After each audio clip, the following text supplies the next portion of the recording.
Okay, so my Supra is broken. It won't start. I'll show you what it's doing. Put the key in and you go to push on the brake pedal and the pressure is really high on the brake pedal.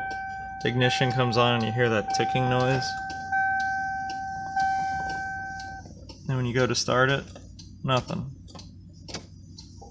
I'm pretty sure it's my aftermarket alarm system, which I personally hate alarms on cars, so I'm probably going to have to remove this alarm. I'll keep you updated. Alright, I'm going to go ahead and remove the cover underneath the car. It's kind of hard to do this and videotape at the same time.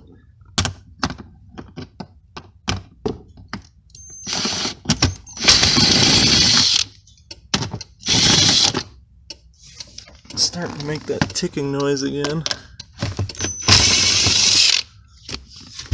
Alright. So I had to get to this point where I took the lower cover off and the clicking is coming from this box, which I'm pretty sure is for the Viper alarm, so I'm probably gonna have to remove the whole thing. So I'll try and film it if I can.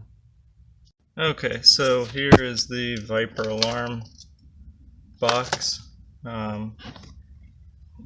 It's not too many wires, but they're kind of all like way up in there. Now whoever put this alarm in really did a number on the ignition wires, so I'm not really looking forward to getting into that and fixing it, but I'm gonna have to at this point because I already started cutting wires. But if you do this, go ahead and disconnect your battery first. So yeah, I'll check in with you in a second once I get it all out.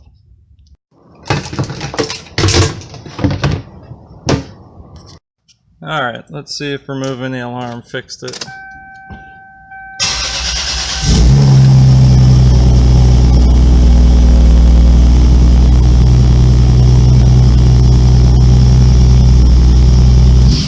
Success.